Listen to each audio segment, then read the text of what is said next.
We will now call the Plan Commission meeting of January 10th, 2023 to order. Roll call, please.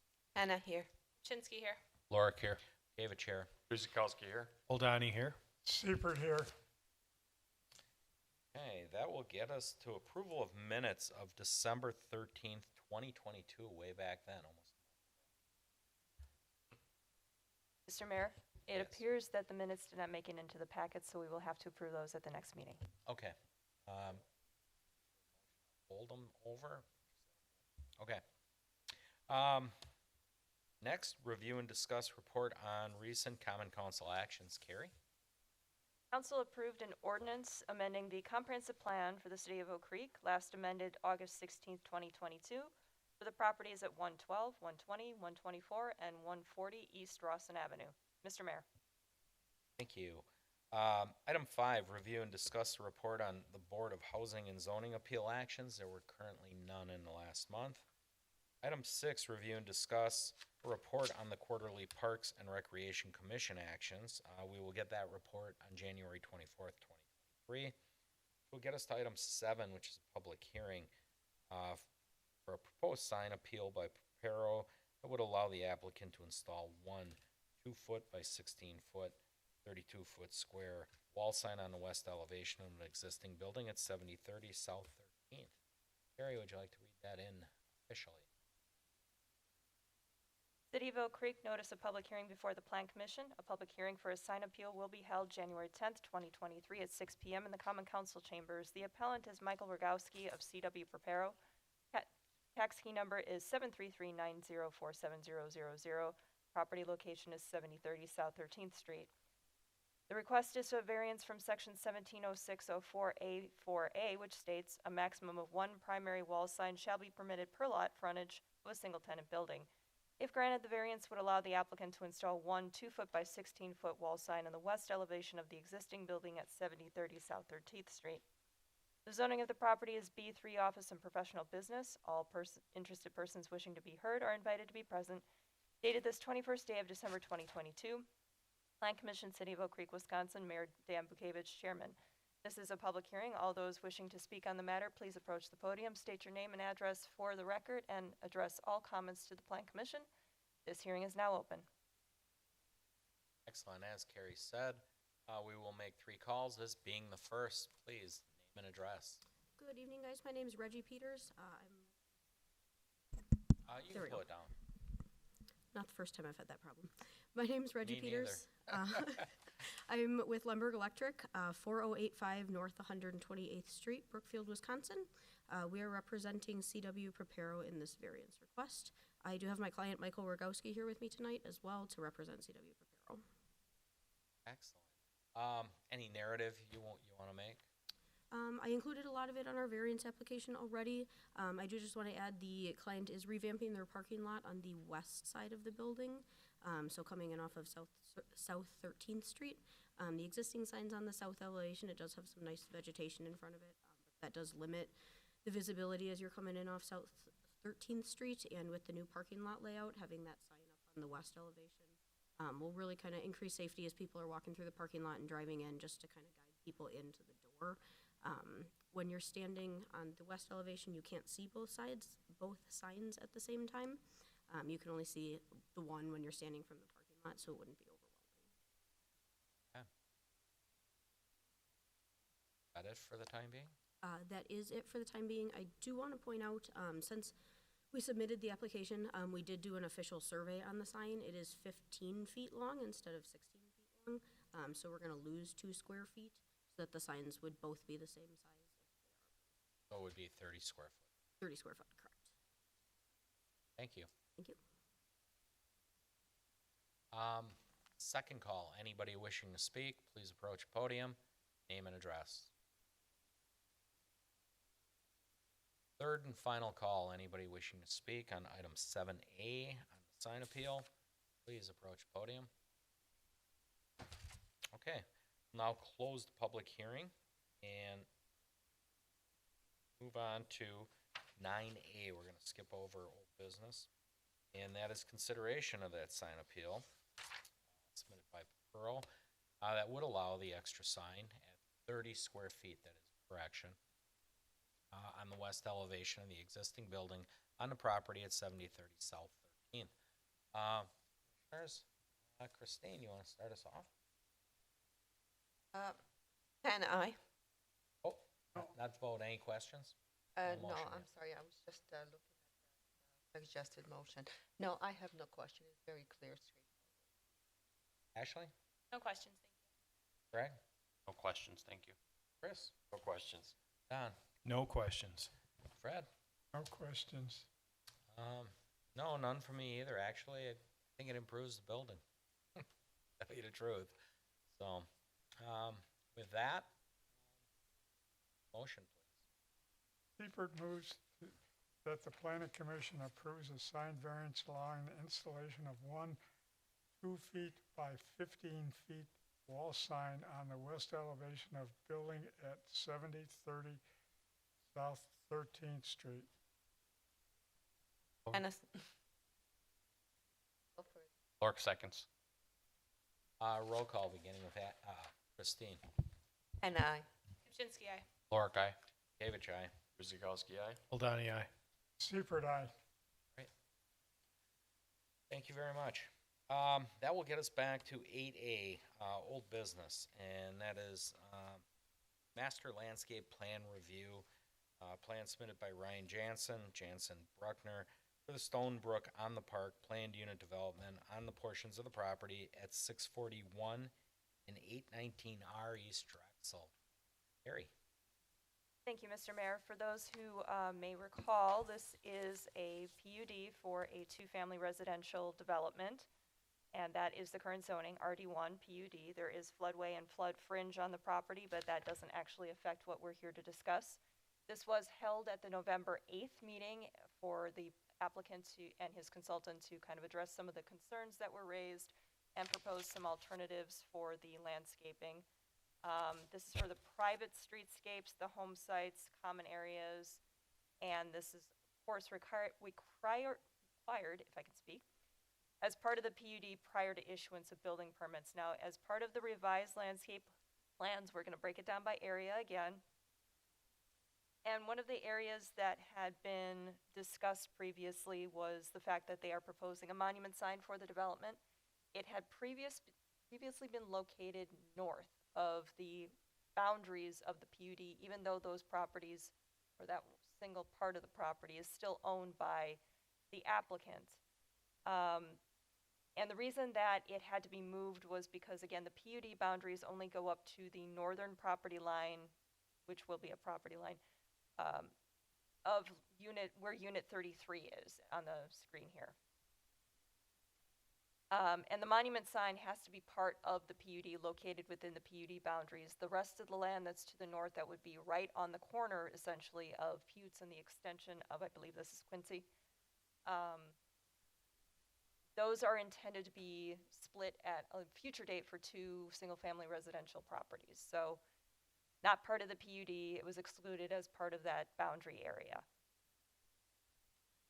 The plans for the individual unit landscaping have not changed, so we won't actually be discussing those. We will only be discussing the couple of areas that were mentioned in the previous review as being slightly concerning. So again, they've moved the proposed location of the monument sign and the landscape area around it. Staff have no concerns with that. The one thing that we will continue to mention is that it does need to be located within an easement per code, because that has to be the responsibility of the homeowners association, so that all needs to be in a recorded document. And also, as far as the monument sign design is concerned, it was included in the landscape plans, but we just need to verify a couple of the dimensions that were in there. It's not part of this review, the actual sign itself, because if it follows code, it doesn't need plan commission. Slightly south, actually, let's go back to that real quick. So, right along units 1, 33, 31, those are going to be the areas that we talk about with regard to the concerns that were raised at the previous review for some buffer areas, but we'll get into those specific areas after we get through just some changes to the the rest of the areas. Area B, not much has changed. Area C, not much has changed there either. We will note that this looks like a lot of landscaping because the plans identify landscaping that is off-site. That's a little bit confusing, so staff is going to recommend that while this is fantastic, it gives you a really good idea of what's out there. And they did that for Plan Commission purposes so that you can get an idea of what's out there so that the additional landscaping that's being proposed has some context to it. It's not going to be necessary for the review, the final plans, because it almost gives the impression that those are going to be planted.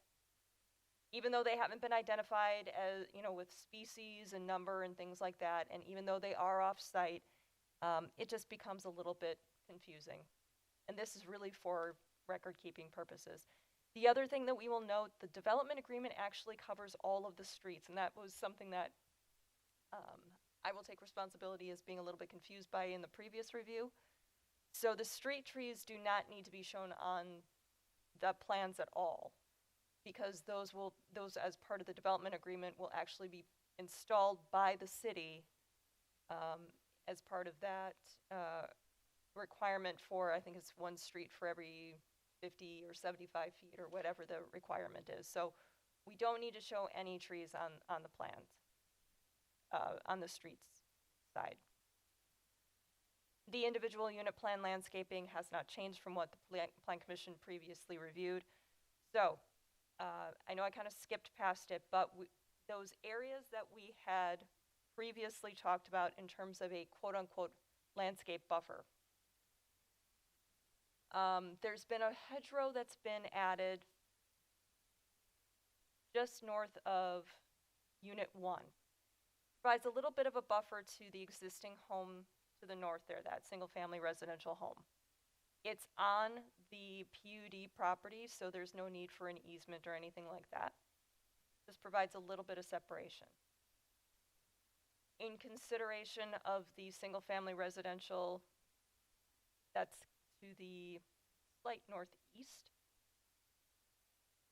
there were individual, I think it's arborvitae and some other evergreen type plantings that were proposed to be installed in between what's already there.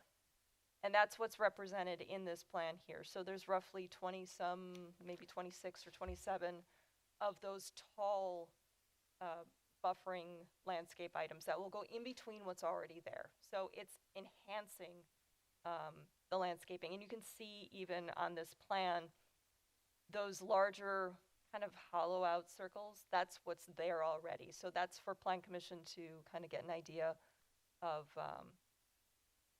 how the two will mesh together.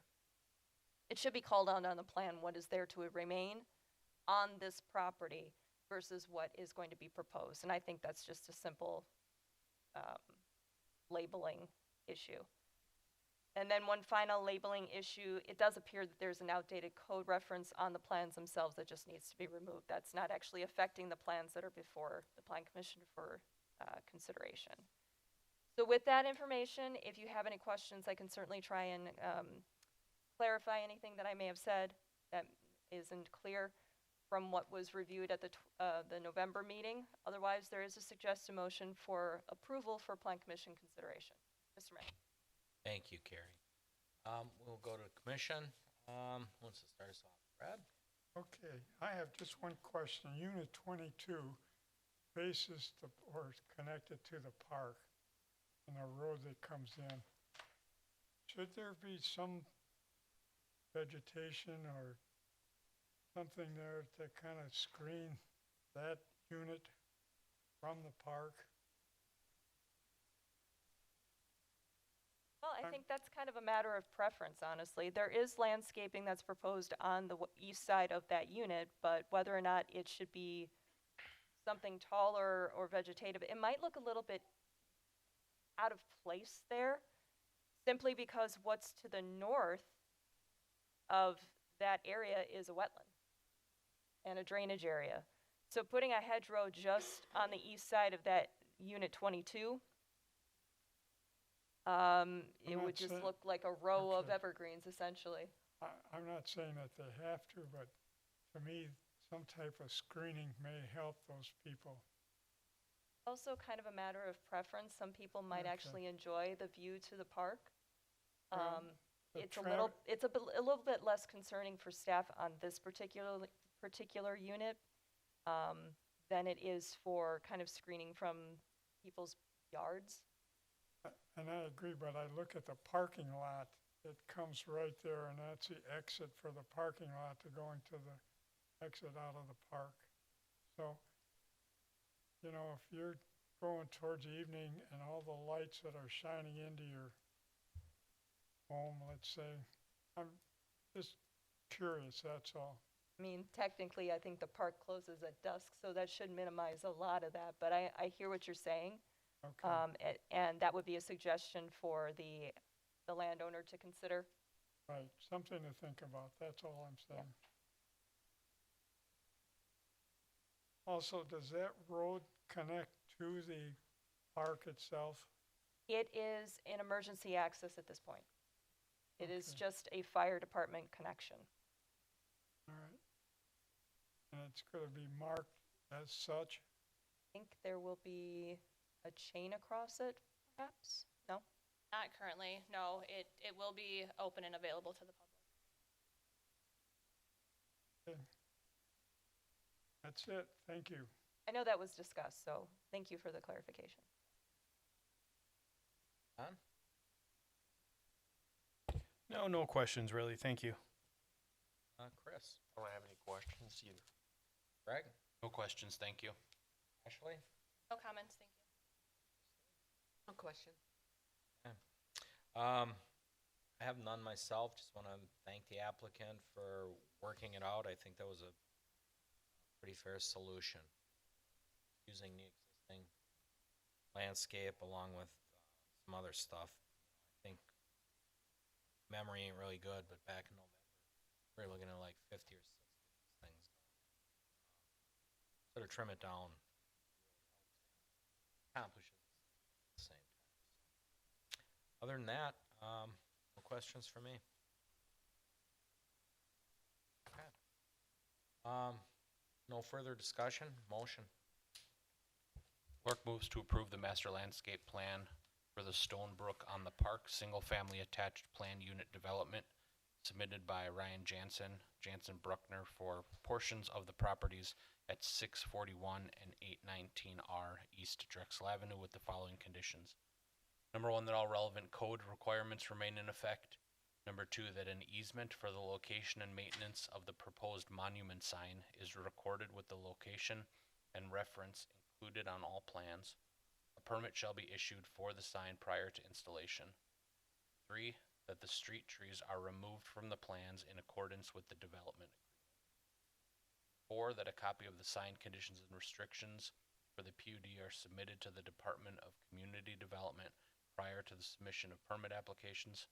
And 5, that all revised plans are submitted in digital format for review and approval by the Department of Community Development prior to the submission of permit applications. Guzekowski will second. Roll call, beginning with Ashley. Shinsky, aye. Lorick, aye. Davich, aye. Guzekowski, aye. Holdani, aye. Seifert, aye. And I. Okay, that will get us to 8B, which is just a discussion item.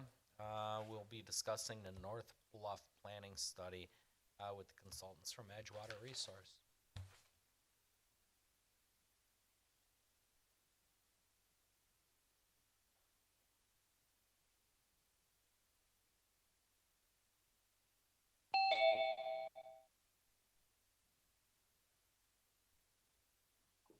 Hello, this is Greg. Hi, this is Spencer. Can you guys hear me? Yes, we can hear you. Awesome. Will I be sharing my screen or? Either you can share or I can share. I'm just having an issue with my laptop at the moment. It's up to you. I can share.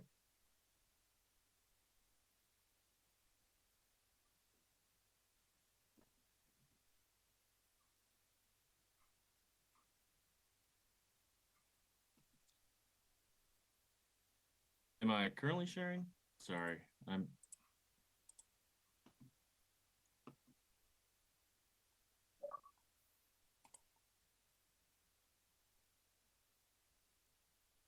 do not see your screen.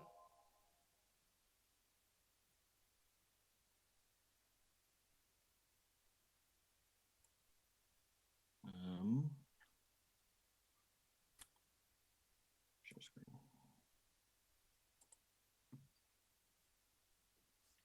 All right. Can everyone see my screen? Yes. All right. All right. So my name is Spencer Andresen. I'm with Edgewater Resources. With me is Ben Gladstone, a landscape designer and architect, and then Greg Whitecamp, the president of the company. So we've been working on the Oak Creek North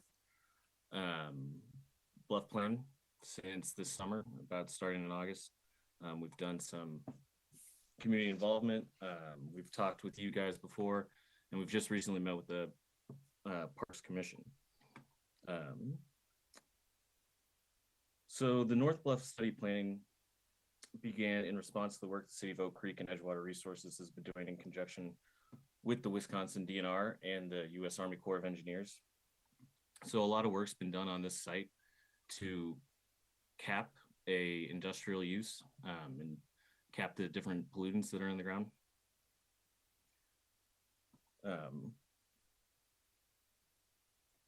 And currently the existing bluff is eroding and threatening to undo all that previous work. So Edgewater Resources come up with a plan to regrade the bluff at a 3-to-1 slope to stabilize the bluff from further erosion. With the U.S. Army Corps of Engineers and the DNR permit secured, we're currently producing bid documents and plan to solicit bids later this month for local contractors to execute in the early of 2023.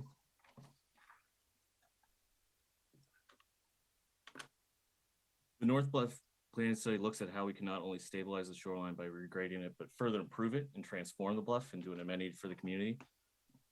Through public input, stakeholder input, and different Oak Creek Commission meetings, 3 priorities of focus have come into view. Connectivity, so connecting to the south and the new developments planned here, as well as Bender Park and Lake Vista Park. Also connecting through this current site here back to Oak Creek itself. Accessibility was a really important thing that we talked about. Making sure that everyone has access to all parts of the park and can enjoy it with the rest of us. And then maintenance and cost. So there is a lot of park already here. So making sure that this adds to it and benefits it, but isn't a overly expensive cost.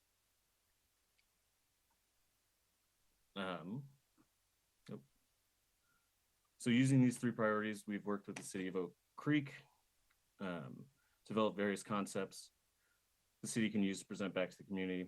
Phasing has been an important consideration for this project. And different program elements in the design have been planned to be phased in over time. Each project element, the boardwalk, trails, play structures, stands independently from each other. It can be seamlessly integrated piece by piece into the built design as future funding becomes available. So these are our previous designs we talked about. So we have kind of a range of less programming to more programming, becoming kind of an iconic park along the bluff, or integrating with the community a little bit more subtly. So we've taken your feedback and we've come up with a new plan to kind of create a comprehensive plan. So beginning at the main entrance on the west side of the bluff, the entry drive features an easily accessible parking space and drop off that takes you into the center of the park, and it lines up with the central access of the main overlook. Moving east towards the lake, park visitors are introduced to the natural garden. These gardens are proposed to reflect and celebrate the naturally occurring plant communities of Wisconsin's beautiful shoreline ecosystem. These garden plots can be converted into community garden plots for garden clubs, experimental gardens for local schools, and much more. The planting zones are formally planned around a central event lawn that graces the main promenade. The main promenade is a 15-foot path that runs north-south along the bluff, so connecting to the top of the north here, and then south through the pedestrian bridge to Lake Vista Park.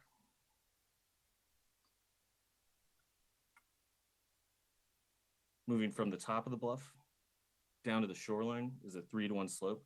It will run consistently along the bluff. Native grasses are planned to be planted to maintain the slope, prevent soil detachment, provide habitat, and improve the overall aesthetics while keeping maintenance costs low. Focusing on the southern zone of the bluff, the design features ADA accessible pathways, boardwalk steps, and rock scrambles that all sweep, twist, and turn down safely to the water's edge. All of these pathways are designed to ensure that all ages and abilities have access to the shoreline. Interweaved into the pathways are various terrace play spaces for children. Edgewater Resources plans to engage Earthscape, a custom wood playground company who can design naturalized play structures that will seamlessly embed into each play terrace. Along the water sides of the terrace walls, Edgewater Resources has proposed rock bouldering walls that can tie into various rock scrambles for children to climb on. In addition, there will be a slide that children and people can use, which connects various parts of the ADA path. Lastly, at the water's edge, Edgewater is proposing a curved pier that will connect the southern and northern boardwalks that run down the bluff. Moving to the north zone of the bluff, Edgewater Resources introduced a 15-foot multi-use path that connects the top of the bluff to the water's edge and southern zone of the bluff to the northern zone. This path is designed to be universally accessible so everyone has the ability to get down to the water's edge safely. Various rest areas, benches, and overlooks are strategically placed along the multi-use path for maximum comfort, viewing opportunities. And in addition, for more adventure inclined visitors, sport trails are proposed to interweave in between the multi-use paths. The sport trails are designed for hiking, biking, trail running, and much more. These trails are sprinkled with various rock outcrops that scrambles to provide scenic overlooks and formal connections to adjacent sport trails and ADA paths. And then finally, along the bottom of the bluff, to maintain bluff stability, there's the revetment. In addition, at various spots on the revetment, there will be opportunities to walk on the revetment and interact with the water. The revetment rocks will be specified and designed in such a way to allow visitors to step down on the stones to the water's edge. In conclusion, the Oak Creek Bluff Shoreline Plan Study will not only ensure a safer, cleaner, and sustainable future for Oak Creek citizens, but will also provide recreation amenity that is accessible, affordable, and practical for all.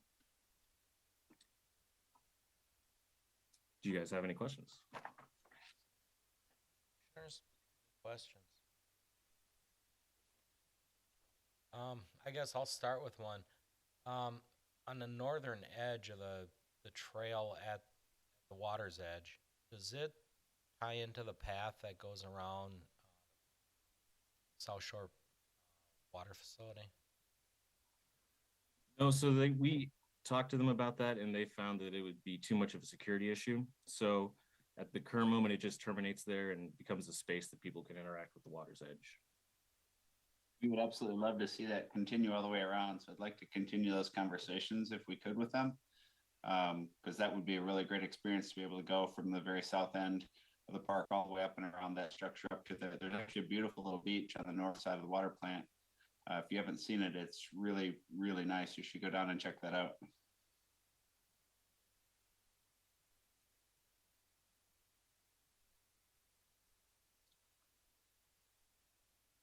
Yeah, we'll have to continue those talks because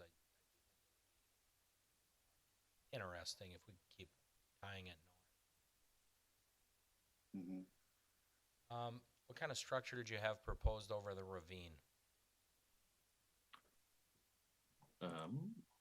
We were thinking a pedestrian bridge, something that could be sculptural and really iconic along the river's edge as it bridges over this roadway down. So similar to that picture there in the upper left. Yeah. It wouldn't have to be that exact shape, but the point is some type of quite interesting architecturally structural bridge. It might even be something you do a design competition for, but the idea is something that's more artistic and a free span over that opening, so it allows the maintenance vehicles to get underneath quite safely. It's very high, so that shouldn't be an issue. Pretty cool looking bridge right there. Anyone else? Questions, comments? Fred? Question about the shoreline itself. Is there a way to protect some of that from the wave action, like putting in some pier type breakers and so forth. I just think that, you know, when you get an east wind, and it really can raise havoc with the beach itself. Yeah, Spencer, can you go to the next page and show those photos? Yeah, so this is what we're proposing for along the shoreline, is a revetment wall that can be used as steps down to the water in certain areas that would protect the shoreline from heavy wave action. So what we've got there is an armored edge. That whole edge, we had talked about looking at some softer sandy beach areas. And through the conversations with staff about maintenance, moved away from that decision.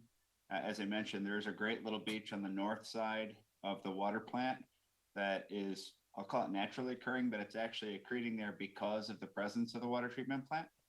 And it did not seem to have some of the accumulation of seaweed and those other issues.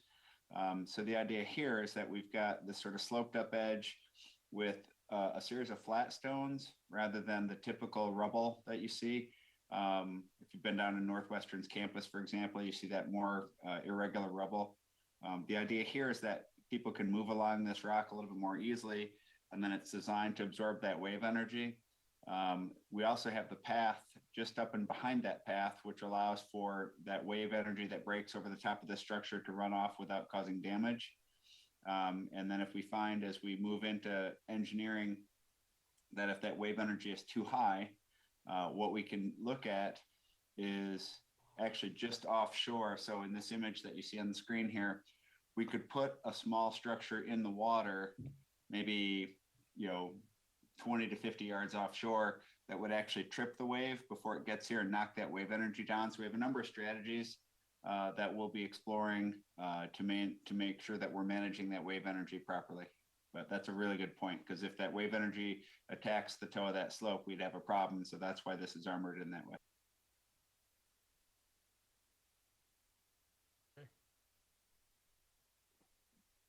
Else?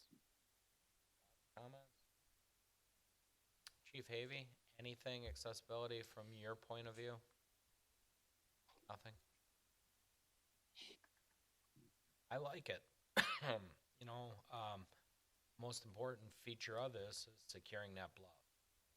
Came through here with a whole lot of ideas, glass elevators, all that kind of stuff. But in the end, this is functional. It's open to the public. I like the natural features of it, the natural grass, the rock. It's natural state, but it's more or less a passive use park, and I really do like that. We can connect it around a water treatment plant, connect up to our neighbors to the north. That would be entire lakefront from Bender Park. It's interesting. When you look at the infrastructure around the water treatment plant, it should be really quite affordable. There's already a plateau. There's a double layer of walls there. There's a lower wall and then an upper wall, and there's a terrace that already exists. So from a cost perspective, making that route accessible should be, reasonable. So I think it's more of about really getting our arms wrapped around the security issue, and I have to believe that that's a solvable problem, right? I mean, it's really about a fencing and a security thing, as opposed to it's not a physical problem in terms of our ability to get that pathway in there. So I just think that's something we need to continue to explore, and hopefully we can find a solution there. Who are you speaking with at MMSD? Do you recall? Spencer, do you know? I think Doug was the one who was coordinating that. I can double check. We can get you that information. You need some help on those conversations. I think I can help you out there. Okay. That'd be Yeah, great. we want to be very respectful of their concerns. It's obviously an important security issue. It's just something I think we should, be able to find a solution to. I mean, part of it would be actually making it easier for them to, patrol their perimeter and everything else. So hopefully that we can solve. Commissioners, anything else? Gary, anything from you regarding it? No, I think that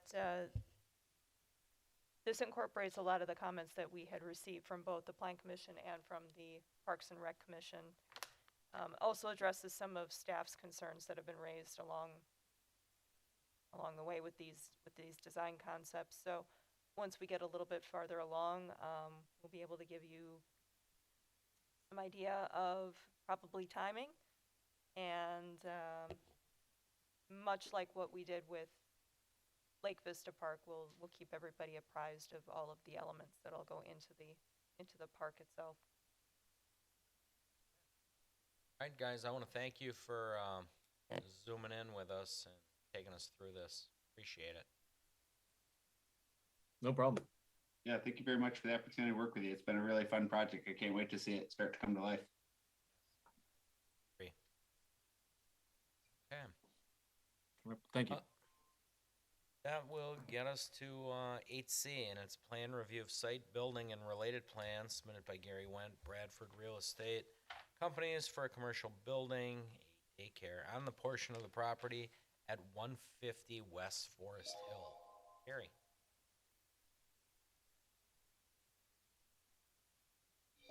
Thank you, Mr. Mayor.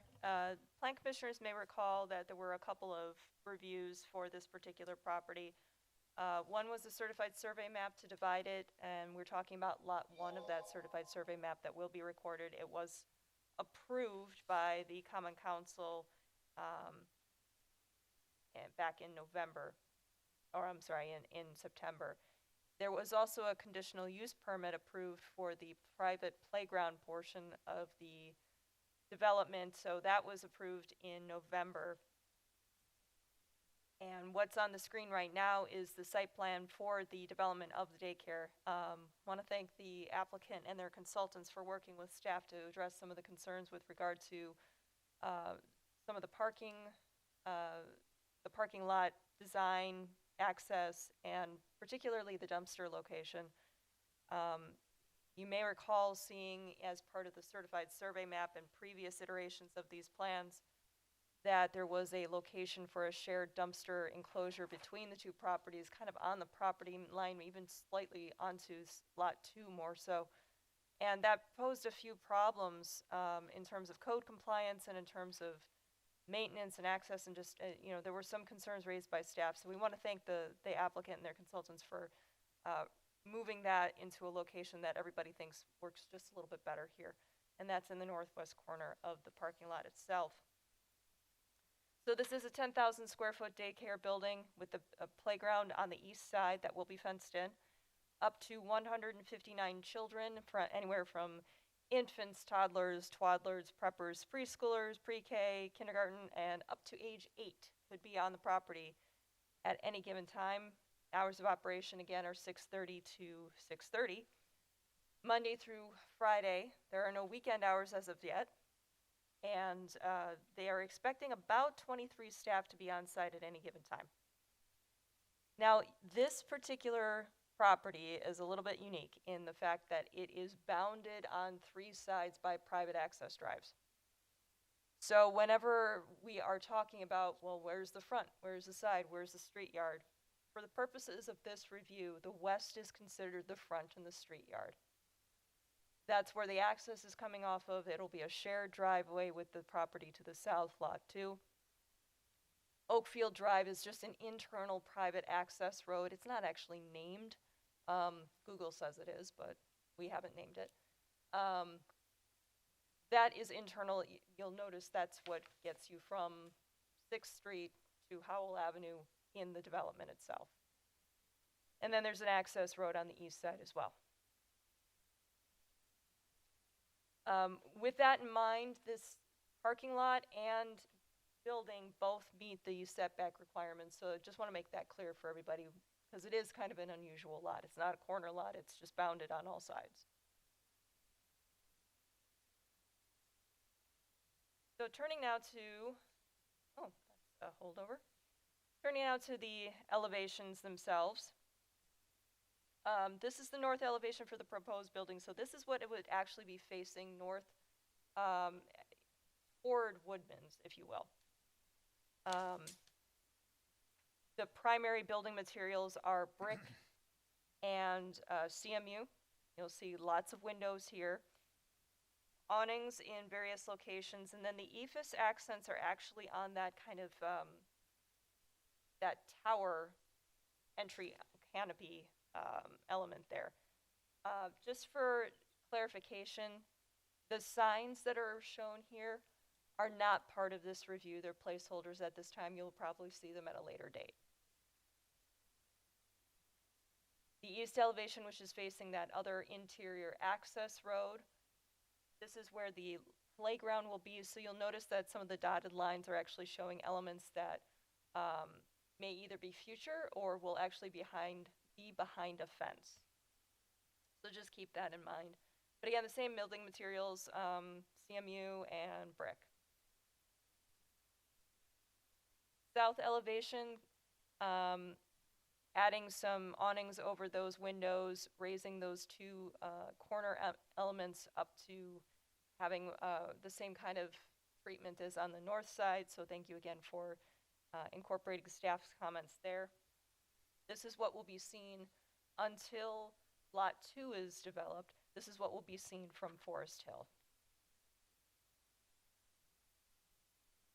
And the west, this is what everybody will be seeing as they come into the development and access the daycare there. So the entry is actually on the northwest corner there under that tower element.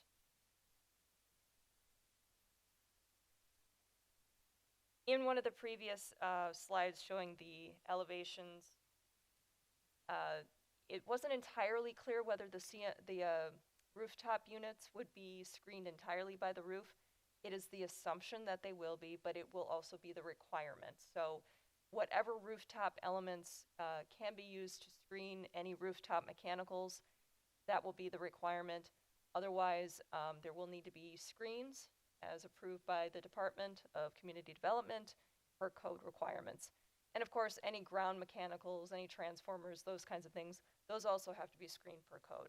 They have not been located just yet, so whenever they do get located, that will be a requirement. Probably with landscaping, the plan for which is on the screen right now. It does appear, though, that the landscape plans may have been prepared using the previous code. And the reason I say that is because some of the references on the plans themselves seem to align more with what the old code language was. So we just need to make sure that we're following the existing code. Staff have no immediate concerns for what's being proposed here. Just need a few extra elements, including heights of the plantings at installation and maturity to make sure that they follow current code. And we have no concerns with the trash enclosure itself, which is proposed to be constructed with concrete block to match the building. Just a couple other things. We did not receive lighting plans, so those are things that we cannot present to the Plan Commission for this evening. That would be for parking lot lights or any sconces on the building. We just don't have those up yet. We will need those prior to permitting. As I mentioned, signs are placeholders. You will probably see those at a later date. And we did have some engineering and utility comments provided, and those are geared more toward the construction end. So some of the items that were included in there had to do with road closures and coordinating those kinds of things, as well as some suggestions for adding a couple extra or one extra inlet to kind of help that stormwater and the design of the parking lot as it goes to the stormwater pond as well. And those are in the report. So with that information, there is a suggested motion on the screen for Plan Commission consideration. Mr. Mayor. Okay, we'll go to the commission for some questions. Christine, want to start? Yes, I have a question about the busing. I didn't see here if they have any specific parking for the busing or buses, I should say, or have they considered looking at it? I will defer to the applicant to confirm this, but if I recall from the conditional use permit review, there are no buses for the facility. It is parent drop-off and pickup. So there is no picking up from school, especially on the ages that you mentioned? Do not believe so, but Mr. Wendt, if you could. address, please?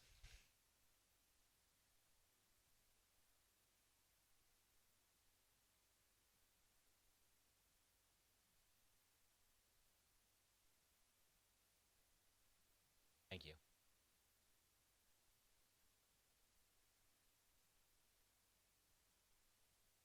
Have buses. We have not planned for any overnight parking on and so forth. So Carrie was accurate. It would be parent drop off and pick up. Okay.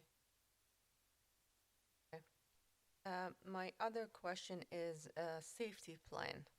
So is there any safety plan expected or being designed for just in case of emergency, fire? I have not seen, or maybe I missed it. Certainly, I'll use the acronym TLE. Oh, yeah. Is very safety conscious. They require a parent to drop off, bring their child in. They have key cards for the first vestibule into the office area. They need to sign in, take their child to the classroom, and the same happens when they pick up. I'm actually asking TLE about I'm asking about the fire or any that sort of safety. Okay, so yes. that part of the building safety is also state-of-the-art, fully sprinklered building, full fire alarm system, and part of the reason we have sidewalks around the three sides of the building is that there are direct exits from the classrooms. So there's two ways out in every case. So is there an escape plan just in case also if some sort of dangerous, not just fire, anything else that may impact the building for some reason or the staff or even any child? Yes, TLE is constantly upgrading their safety measures, and there are now, I'll just call them safety deadbolts at each classroom, Okay. things of that sort. Sadly, we've all learned that, and I'll leave it there. Okay, thank you. No more questions. Ashley? Just to continue to work with staff as you submit your final plan. Certainly. Just curious, I know it meets the minimum requirement for parking that was established during the conditional use permit, I believe. Having kids that have been in daycares before, I know that there's a mad rush in the morning and a mad rush at pickup.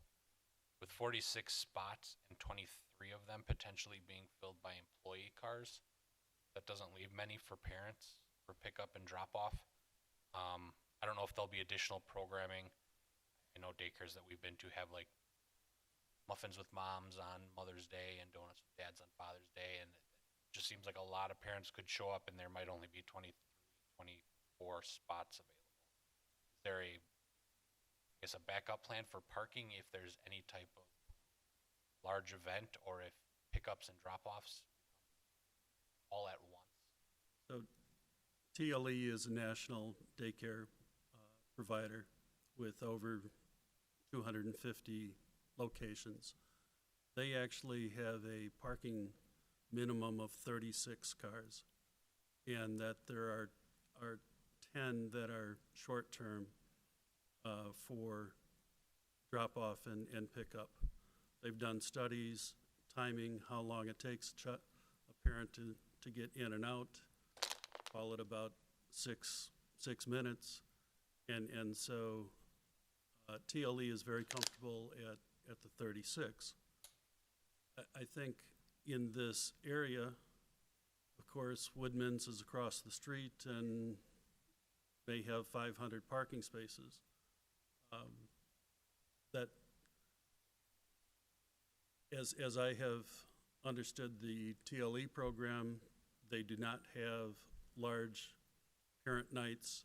They may have one classroom or one age group at a time. But they're typical operation works very, very well with even 10 less than we have. Okay, thank you. Chris? I would say my only concern would be, parking. Is it enough parking for the entire operation and for any type of event? I don't have any questions, thank you. Fred? No questions at this time. My only question, dumpster, is it accessible when cars are parked there for truck to get in? Yeah, that was actually something that staff had talked about extensively amongst ourselves, and then we made the suggestion to the applicant and their consultants, and we've been satisfied with what's been proposed. Green space is satisfied. Green space is satisfied. Assistant Chief Havey, any concerns from your perspective, access and your large vehicles? Mike Havey, Assistant Chief Fire. First, I'll just follow up with Commissioner Hannah's question with fire prevention. So the classification for this occupancy is educational. So there are specific code requirements similar to schools that they must conform with. Also, the Wisconsin Division of Health Services, as a licensed provider, they have to conform to regulations for safety precautions. They also have to participate in Fire Prevention Week, drills, things like that, similar to what the standard schools have to do. Hope that answer helps with your question. The other part, I think, with access, we initially looked at some things with maybe the traffic flow, and those things seem to be resolved. We have no concerns. Other than that, no, I don't have anything. I'm sure staff will work with you to ensure the screening of the mechanicals, rooftops, things of that nature. Mr. Mayor, I Yes. have a question. So when it got to parking, I heard you saying that Woodman's is across the street. You're not implying that parents can be using Woodman's as parking or additional parking for parents, right? That parking certainly would not be required in their typical operation. There was a question raised as if there was an event, and again, TLE doesn't, in my understanding, have an event for 160 children. It may be a classroom or an age group at a time, and that is uncommon.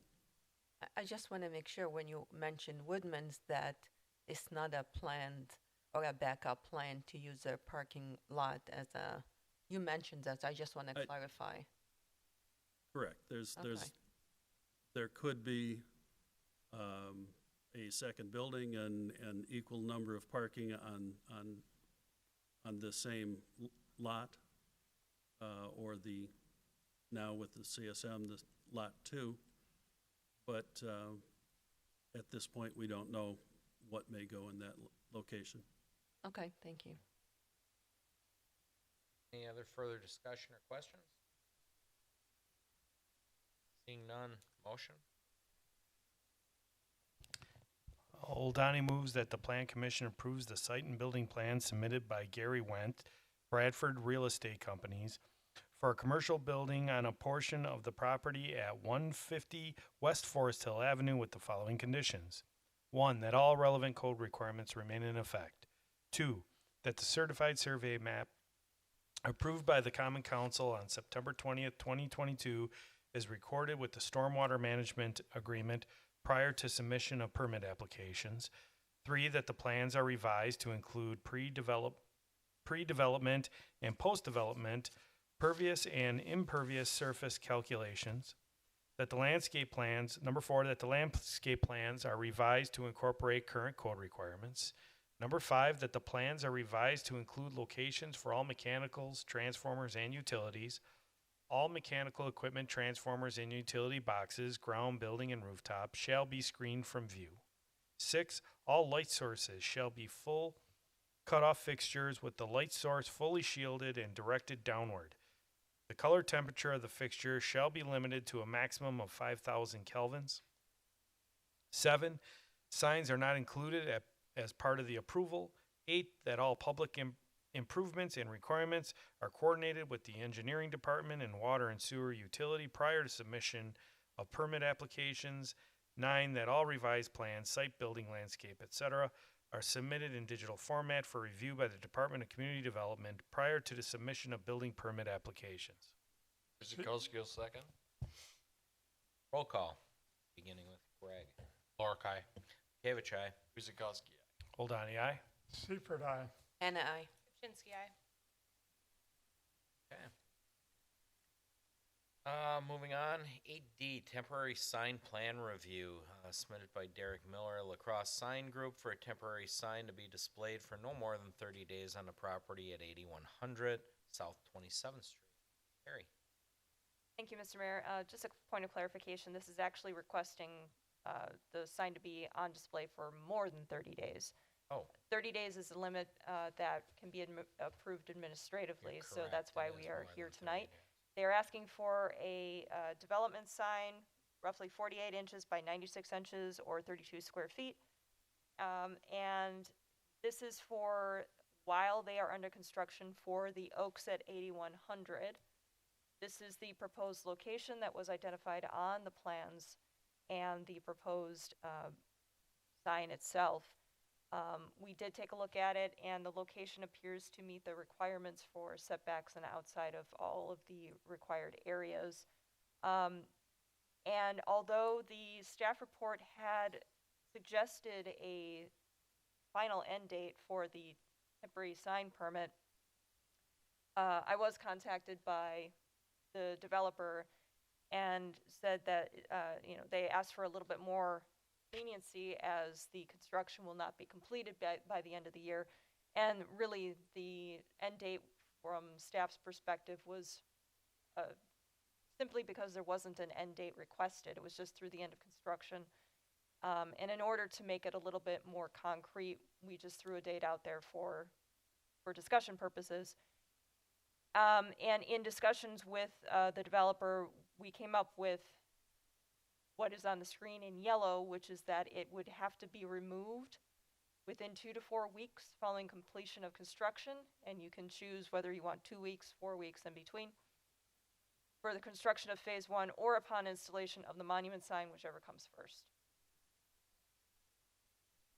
And the developer was amenable to that language, so he's not able to be here tonight. I believe there is a representative here in his place, but we did discuss this prior to tonight, and so that's what is in the suggested motion for Plan Commission consideration. Thank you, Carrie. Would the applicant like to say anything before we go to the commission, or?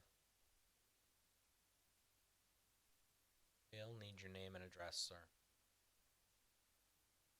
I am Brandon Famularo with Decker Properties, 250 North Sunny Slope Road, Suite 290 in Brookfield. I guess the only question that I would have is, I know you had discussed this with Dave, but if phase 1 is done even before the end of this year, we still have phases 2 and 3 to continue construction on. So if we wanted an extension to this ever, how would we go about doing that? My recommendation would be to install the monument sign, because once you get phase 1 done, that area is actually complete. So I know I'm not trying to tell you exactly how to do your construction project, but that would be my recommendation, is just to get the monument sign installed, and then it's done and you don't have to worry about it and everything like that. However, if you do want to have that extended, you would have to come back before the Plan Commission, or if the Plan Commission can grant an extension here as part of the motion. But we would need some kind of end date. Sure, okay. And because they're temporary, really extending anything beyond a year is a little bit, concerning, especially considering we've seen signs that are temporary stay up for many years. So that's why staff is really pushing for a concrete end date on this one. And we will be for every other request similar to this. Okay, understood. We'll go to the commission. Fred, anything? No questions. Don? No questions. Chris? No questions. I do agree with staff. We nailed down I would push for 2 weeks after the completion, following the completion. Right? I agree with Chris. I'd stick to the 2 weeks after completion. Just because it's a temporary sign and it does say coming soon, and once phase one is done, it's no longer coming soon, it's built. And I agree with staff that the monument sign sooner rather than later should be put in once phase one is open for business. So I would say 2 weeks. Okay, Ashley? No questions. No question, thanks. Okay. No, I pretty much agree with those guys as well. Once it's open, it's open. So, 2 to 4 weeks, I guess I don't really have a preference, but it seems like everybody's saying 2, so fine with 2. Okay. All right. Motion, please. Seifert moves that the planning commission approves the temporary sign permit for the request submitted by Derek Miller, a Cross Sign Group, for the property located at 8100 South 27th Street with the following conditions. 1, that all relevant code and plan unit development requirements remain in effect, that 1 48-inch by 96-inch temporary ground banner sign is approved in the location shown on the approved site plan. 3, that the temporary sign shall be removed within 2 to 4 weeks following completion of construction for phase 1 or upon installation of the monument sign, whichever comes first. Work seconds. And I just want to make a clarification. Is it 2 or 4 weeks that the Plan Commission wants to have? 2, 3, or 4? 2 weeks. 2 weeks? I think 4 weeks. You want your motion to say 4? Well, I said within 2 to 4 weeks. Okay. Either, if the Plan Commission wants to have a straw poll before you finalize your vote, that's fine. If you want to amend your motion, or if you want to make it 4 weeks, and you have a vote on that, that's fine too. 2 or 4. Okay, I'll amend the motion and make it 2 weeks. Okay. Thank you. Lorik seconds. Roll call and I will begin. Aye. Kuzikowski, aye. Oldani, aye. Seifert, aye. And I. Shinsky, aye. Lorik, aye. Okay. Item 8E, review request submitted by Peter Benson Dog Paddle Inc. for an amendment to the existing conditional use permit to allow an animal therapy within the existing multi-tenant industrial building on the property at 140 East Rawson Avenue. Carrie? Thank you, Mr. Mayor. This is a 7th amendment to the existing CUP for this property, and just so that the Plan Commissioners are aware, we are working with the applicant on this, so hopefully we'll get to a resolution relatively soon. Stay tuned. We'll be coming back with some more information. But this request specifically is for animal training and animal therapy. That is one category in the zoning code. And this particular location is within the existing development, and it's in Suite 308 that it will be going into. It's really an indoor swimming pool for dogs, but it's not one of those kind of free play areas. This is simply for dog therapy and kind of dog training. So there's either rehab or training them for a very specific purpose. So it's therapeutic. 30-minute swim sessions. They're by appointment only, even though there are hours of operation. They do this deliberately because they don't want this to be a bunch of dogs in the pool at the same time. In fact, the information that I received seems to indicate that they don't even want 2 dogs in the same pool at the same time necessarily. So if you have more, they have about 2 customers that they anticipate at a time, but really those people probably won't even interact with each other, possibly. There's no public swim, there's no drop-offs. All pet owners need to remain on site with their pets. And although there are hours of operation, again, this is by appointment only, so they can only accommodate 12 to 16 per day roughly. And the business is currently run by the owners of the business themselves, so they do have occasional part-time staff. They don't have any other full-time staff at the moment, but there are plans for adding staff as needed in the future, but there's no real concrete numbers at this time. So staff is supportive of the use. We just want to make sure that everybody is aware of the parking situation. Now, we've mentioned this, staff have mentioned this concern before with regard to the development and the number of parking stalls that have been provided. Also with the fact that we don't have all 3 buildings constructed, so we don't have all of the development parking stalls available at this time. But the adequacy for parking for the existing 2 buildings we've brought up at every stage of the conditional use permit process, going back to the very original one.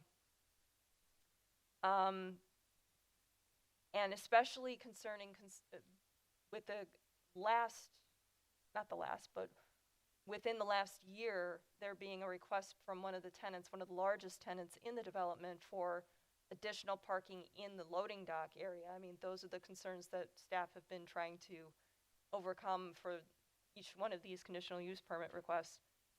This one in particular does not appear to cause as much of a concern. It looks like what their needs are going to be less than what the code would require. We don't have a specific number of parking stalls for this particular type of use. The closest that we would have would be for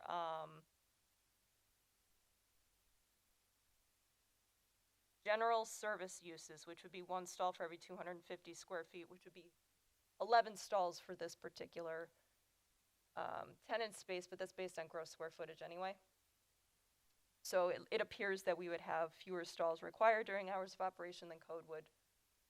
So as we've said in every other conditional use permit request for this property, parking management for the leased suites would be the responsibility of the landowner and or their property management company. So not part of this particular consideration, but any plans for that future development of Building A would have to incorporate these parking considerations as well.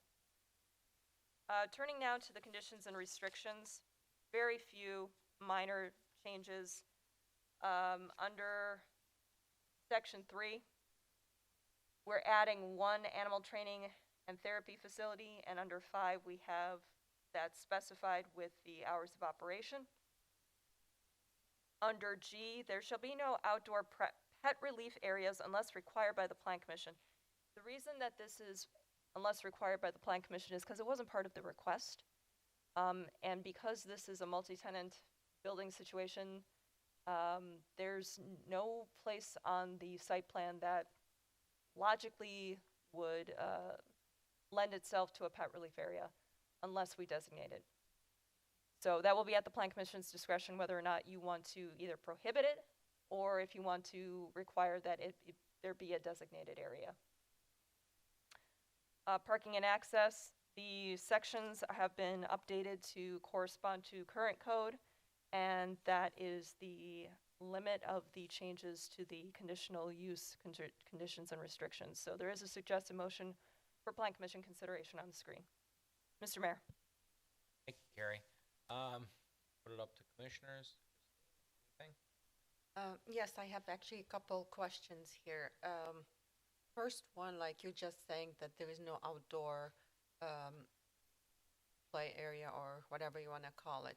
I would strongly suggest that we do have something similar or outdoor area for those pets instead of having it to use it without, because I have actually 3 dogs, so I know they will have to use it one way or the other. So instead of impeding or using something else or imposing on a neighborhood or a neighbor business, so designating one would be the best approach. Any concerns from neighbors about this business? Staff have not heard any inquiries or complaints from this particular request. Have they been notified about this business and what it's about? Every time that we have a request actually, in this district, it was expanded to 600 feet. Okay. So 600 feet within the proposed address received notice. Was there an example of this project done elsewhere? We have doggy daycares elsewhere in the city, but we do not have anything that is specific to an indoor pool only. So this is unique to the city. Okay, do they have any sort of insurance on the building or on any pet's life in case of an injury? This is actually relocating from, I believe, somewhere in Milwaukee, so it is an existing business. It's not a new startup. They're just relocating to Oak Creek. Due to what? Why is this relocation? It's relocating to a different space. Okay, I have no question. Thank you. Ashley? Nothing from me. Greg? I agree that there needs to be a designated area for pet relief. Much like Commissioner Hannah, I have 2 dogs. They're gonna go if they have to go.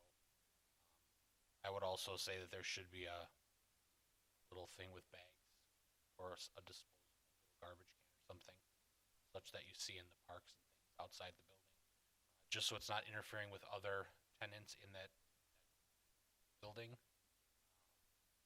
To encourage other people to pick up after their dogs. That's it. Everything else I'm fine with.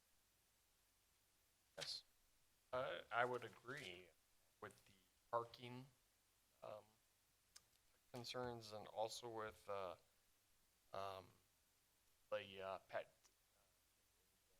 pets. Clean up after the pets. Come up with the whole process. No questions. I agree with everybody. You gotta have something to ensure they're doing their business at that business and not neighbors, and that there's a way to clean up their mess. That's, I think, crucial. Brad?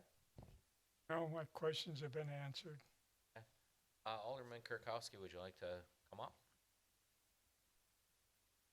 Thank you, Steve Krakowski, First District Alderman. Commissioner Hannah, I've had no contact with anybody in the district with regards to this development. I did have a chance to talk to the owner of this business. He is been in business for 5 years, and he is being, so to say, evicted from his present building because he occupies business where the old 440th used to be, and that property is suffering the same fate as the dog park. The FAA has determined it needs to be airport operation, so every business in that business park is losing their home. So he has chosen to come to Oak Creek, which I think is a good thing. So he's been in business 5 years. He tells me he's constantly busy. I hadn't heard of a business like that, but he says it's nonstop, and that's why he hopes to have part-time help, because he says he's there every day, open to close. So that's it. Thank you. Yeah, interesting business. I don't have any concerns. They've all been answered. All pointed out. No further discussion. Motion, please. Lork moves to recommend that the Common Council approve a conditional use permit amendment for an animal training therapy facility within a portion of the existing multi-tenant industrial building on the property at 140 East Rawson Avenue, after a public hearing and subject to conditions and restrictions. Seifert seconds. Roll call. Chris, you want to start us? Kuzikowski, aye. Oldani, aye. Seifert, aye. Anna, aye. Shinsky, aye. Lork, aye. David Chai. Item 8F, certified survey map. We're going to review a certified survey map for Fifth Property LLC and the City of Oak Creek, dividing the property at 4301 East Depot Road. Carrie. Thank you, Mr. Mayor. This certified survey map is working with the current landowner and the City of Oak Creek, because the city will be acquiring the proposed, as it's stated in the CSM currently, the proposed lot, but it will become an outlot. The landowner will retain all of Lot 1, and Outlot 1, as it will become known, is to be incorporated into the Bluff Stabilization and Park project that we talked about earlier tonight. This is the proposed certified survey map. Lot 2, you'll notice it's a little bit different than what we've seen in previous CSMs. There's 2 lot area, or, lot areas, square footages, acreages, what have you. And that's because they're required to show the property to the property line as well as to the meander line. And the meander line has to take into consideration, where that bluff actually ends up moving. So that's why there are 2 figures on here. It's to the water line. So again, that lot 2 will be acquired by the city and incorporated into our park project. There's no plans at the moment for any kind of development or redevelopment of lot 1. Should anything come forward before the Plan Commission, of course, you will have an opportunity to comment on that. There are a couple of things that also need to be identified. Either lot, right now, they're currently in the A1 zoning district. And of course, that is something that was placed in this area as a placeholder due to the fact that we were going to be seeing redevelopment along the lakefront. So this was intended to be something to place over this area until a specific development was proposed. So in the future, either lot may be going through a rezoning specific to a project. There are also a couple of things that need to be on the map prior to recording. We need to clarify whether the easement in easement D, clarify what type of easement it is in the notes. Clarify whether easement A is also an MMSD utility easement or whether there is a separate MMSD easement. Lot 2 needs to be identified as an outlot. There needs to be clarification as to whether the identified utility poles are located within an electrical easement. If it is, the easement needs to be shown on the plans. Floodplain boundaries are missing. I think it's something that we kind of take for granted that we're along the lake and we have a bluff, so therefore the floodplain doesn't extend up the bluff, but it does. So we do need to have those floodplain boundaries shown on the map before it's recorded. And just a minor correction to the signature page for the secretary. With those in mind, there is a suggested motion on the screen for Plan Commission consideration. Mr. Mayor. Thank you, Carrie. Commissioners, Brett, you want to start us off? Any questions? No questions at this time. Don? No questions. Chris? No questions. Greg? No questions. Ashley? No questions. Christine? Questions here? None from me either. Pretty straightforward. So, no further discussion. Motion, please. Clerk moves to recommend to the Common Council that the certified survey map submitted by Fifth Property LLC in City of Oak Creek for the property at 4301 East Depot Road be approved with the following conditions. Number 1, that all easements are clearly depicted and noted on the map prior to recording. 2, that Lot 2 is changed to Outlot 1. 3, that floodplain boundaries are included on the map prior to recording. And 4, that all technical corrections, including but not limited to spelling errors, minor coordinate geometry corrections, and corrections required for compliance with the municipal code and Wisconsin statutes are made prior to recording. Seifert seconds. Roll call. Don? Hold aye. Seifert, aye. And I. Pinsky, aye. Lorick, aye.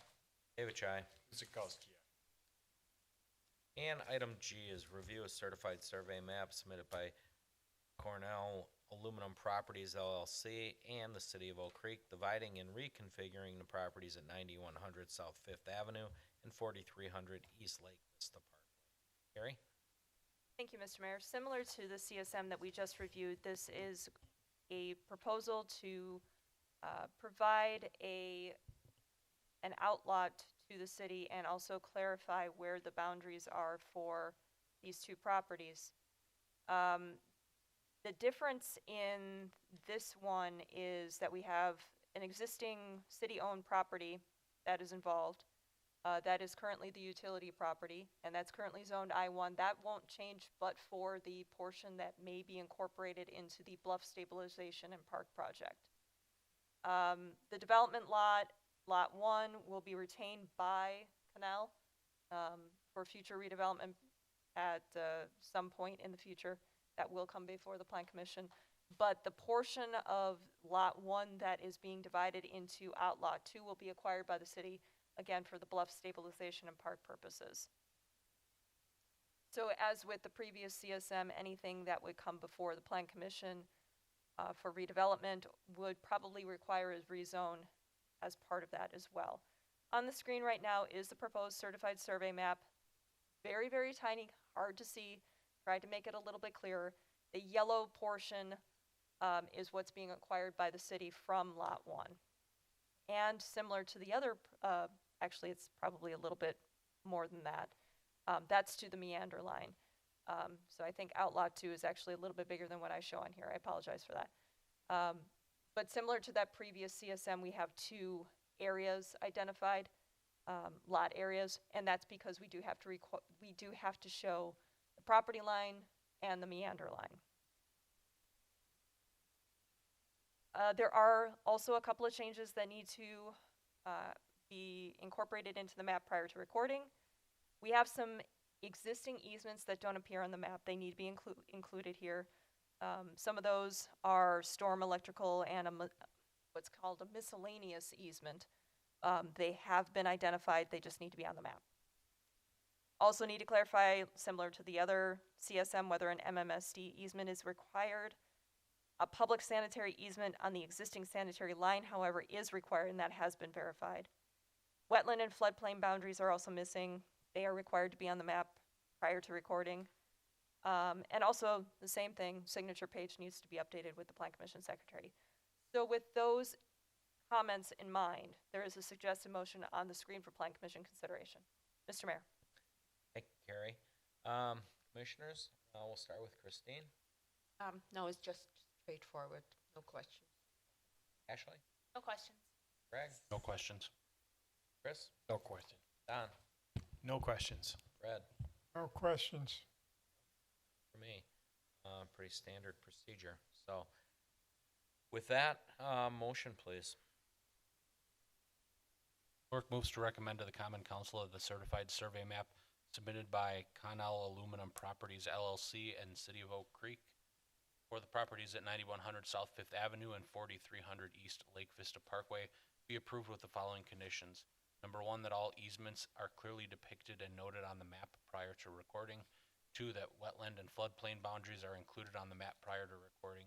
And 3, that all technical corrections, including but not limited to spelling errors, minor coordinate geometry corrections, and corrections required for compliance with the municipal code and Wisconsin statutes are made prior to recording. Seifert seconds. Roll call, beginning with you, Fred. Seifert, aye. And I. Shinsky, aye. Lorick, aye. Gavich, aye. Guzekowski, aye. Oldani, aye. Okay. That'll just about bring us to adjournment. About the only announcements going on, we do have an event going on the weekend of February 17th, I believe. Fire and Ice is taking part. It's our winter event in the square. So you may want to check city website or Facebook page for further details, and we'll make some announcements as we get closer. Something new and interesting in the square this year. With that, somebody's got to do something out of the norm and motion for adjournment. We don't have Perillo here. Seifert moves to adjourn at 7:25. Lorick seconds. Roll call. Christine? Hannah, I. Shinsky, aye. Lorick, aye. Gavich, aye. Guzekowski, aye. Oldani, aye. Seifert, aye. Night, everybody. Thank you.